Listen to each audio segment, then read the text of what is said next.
Problem problem ये है कि वो लड़की है। और क्या प्रॉब्लम है? 3, 2, प्रॉब्लम ये है कि हम चाहते हैं हमारी लाइफ में कोई प्रॉब्लम ही ना हो, लेकिन अगर हमारी लाइफ में कोई प्रॉब्लम ना हो तो ये उनकी लाइफ की सबसे बड़ी प्रॉब्लम है। बेसिकली हर लड़की की लाइफ में एक उम्र आती है जब उसे रियलाइज होता है कि अब उसकी लाइफ एक ड्राइवर, एक बॉडीगार्ड, एक नौकर और एक एटीएम के बिना नहीं चल सकती। और अब हर लड़की इतना सब कुछ तो अफोर्ड कर सकती नहीं ना, तो लड़कियां ढूंढती है बॉयफ्रेंड, ट्राई पे रखती, काम पर रखती है, काम अच्छा लगे तो नौकरी, परमानेंट, शादी। शादी में सबसे इंपॉर्टेंट चीज क्या होती है? मांग भरना। और आदमी को तो काम है औरत की हर मांग भरना।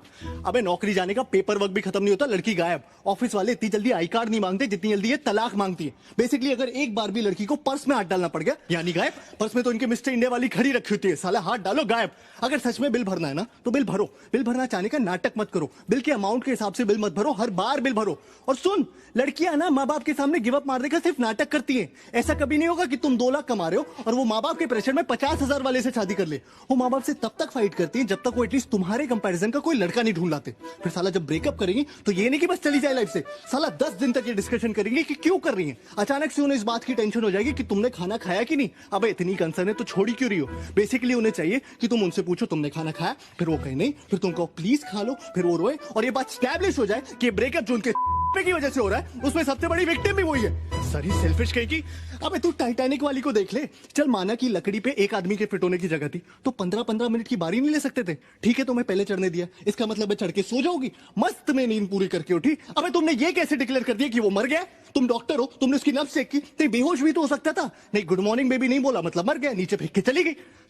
सोने से पहले बात करनी है, उठने के बाद बात करनी है। भाई दिन पूरा नहीं पड़ता क्या कि आदमी सोने से पहले 2 मिनट चैन से लेट नहीं सकता क्या? और क्या है ये टॉक मी टू स्लीप? और चलो इन्हें सुलाने के लिए मैं वो भी करने को राजी हो जाऊं, लेकिन सोते सोते रात रात में ऐसी कौन सी भयानक घटना घट जाती है कि उठने के साथ इन्हें फिर से बात करनी है। बीबी 1 घंटा हो गया तुम्हारा फोन नहीं आया। अबे आधा घंटा तो मुझे खुद को जगाने में लग जाता है। फिर आदमी हगता है, ब्रश करता है, नहाता है, शुरू हुए दिन के बारे में सोचता है। हर आदमी का फंडामेंटल राइट है हगते हुए सोचना, लेकिन ना इन्हें तुमसे तब भी बात करनी है। भाई शादीशुदा आदमी हमेशा ऑफिस के लिए लेट क्यों हो रहे होते हैं? क्योंकि जो टाइम पे उठते हैं वो बात करने में लेट हो जाते हैं, और जो समझदार है वो उठते ही लेट है कि साला उठो, तैयार हो और भागो, बस बात ना करनी पड़े। और ये सब बर्दाश्त करने के बाद इनका सबसे बड़ा ये है कि इन्हें सेक्स के बाद भी बात करनी है। अबे पागल हो क्या? सेक्स सेक्स इसलिए क्योंकि इट्स अल्टीमेट। क्लाइमैक्स को क्लाइमैक्स क्यों बोलते हैं? क्योंकि उसके बाद पिक्चर खत्म। मीठा खाने के बाद कोई सूप पीता है क्या? कभी कभी तो मुझे लगता है they want you to talk them to orgasm. लड़कियों की ना आदमियों से सिर्फ 2 नीड्स होती है, आई लव यू और सॉरी। साला आई लव यू बोलो तो बोलेंगी why do you love me. इन्हें हर 2 महीने में जानना है why do you love me, या I love you but give me 5 reasons why you love me. अरे पागल हो क्या यार, इतना कौन सोचता है बे? सुना नहीं तुमने कभी प्यार एक एहसास है? और उससे भी बड़ा सॉरी, क्योंकि इवेंचुअली हर आदमी थक हार के सॉरी बोल ही देता है, लेकिन सॉरी बोलने के बाद मामला खत्म नहीं होता। सॉरी बोलने के बाद असल मामला शुरू होता है कि तुम्हें पता भी तुमने सॉरी क्यों बोला। अरे तुम्हें यह भी नहीं पता तुमने सॉरी क्यों बोला? अरे जिस बारे में लड़ाई हो रही है उसी बारे में सॉरी बोल रहा हूं ना। अबे कोई भी बात तुम इन्हें समझाओ, मजा ले जो समझ आ जाए, वही बात इनका एक बेस्ट फ्रेंड समझा दे तो 1 मिनट में समझ आ जाती है। ये सारा बेस्ट फ्रेंड का सियापा सूरज बरजातिया जी ने शुरू किया। बेस्ट फ्रेंड की टोपी पिना पिना के दोस्ती में no sorry no thank you. Sir दोस्ती में प्लीज भी नहीं रहा, दोस्ती में पूछना भी नहीं रहा, दोस्ती में अब लिमिट ही नहीं रही। दोस्ती में लड़का लड़की के घर आके चाहे जितने भी दिन रहना चाहता है रह सकता है। दोस्ती में लड़की लड़के की गोद में बैठ जाए, प्लेटोनिक है। दोस्ती में लड़की दारू पी के लड़के की पप्पी ले ले, प्लेटोनिक है। दोस्ती में लड़की लड़के के सामने कपड़े बदल ले, वो भी है। दोस्ती में तो शायद सेक्स भी प्लेटोनिक ही होता होगा। इनके कपड़ों के बारे में जरा सा कुछ बोल दो, अचानक से फेमिनिस्ट टाइप हो जाएंगी। You can tell me what to wear. अरे जब तुम मुझे बता सकती हो कि मैं क्या पहनूं तो मेरा बताना अचानक से equality, liberty, individuality, freedom, sovereignty का इशू कैसे बन जाता है? और इस साला भैंस की आंख फोन तो सबसे बड़ा दुश्मन है आदमी का। क्या है ना, हर रिलेशनशिप में एक स्टेज आती है जब आपको फोन पे बात करते हुए पता होता है कि इस कॉन्वर्सेशन में एक पॉइंट के बाद लड़ाई होनी है, लेकिन आप फोन कट नहीं कर सकते क्योंकि लड़कियों के हिसाब से तो आपके फोन पे कट करने का बटन ही नहीं होना चाहिए। वो कट कर सकती है क्योंकि वो उनका हक है या उनको सिर्फ मास्टर शेफ देखना है, लेकिन आप नहीं, क्योंकि एयरटेल अब फोन ही नहीं टीवी पे भी आपकी मारने के लिए आ गया। मैच रिकॉर्ड करो बाद में देखो। अबे औरतें कन्विंस होगी कि मैच रिकॉर्ड करके बाद में देखना एक जेन्युइन प्रोपोजिशन है। अबे कौन सा सेल्फ रिस्पेक्टिंग मर्द मैच बाद में रिकॉर्ड करके देखता है बे? पहले साले ये सर्विस प्रोवाइडर्स हमारी मार रहे थे कॉल रेट्स कम करके, वो मार के उठे तो साले स्मार्टफोन्स वाले आ गए। अब बता ऐसी कौन सी जरूरत आ गई थी ऐसा ऐप बनाने की जिससे किसी को आपकी लोकेशन का पता चले? हाँ, सिगरेट खरीदने के लिए रास्ते में रुक गया तो तुरंत फोन आ जाएगा, बेबी यूर फाइन ना? नहीं मैंने देखा तुम 3.5 मिनट से कहीं पर रुके थे तो मैंने सोचा फोन करके पूछ लूं। हाँ? अबे मेरी माँ गाड़ी चलाते वक्त इतनी बार फोन करोगी तो मैं से ही मर जाऊंगा।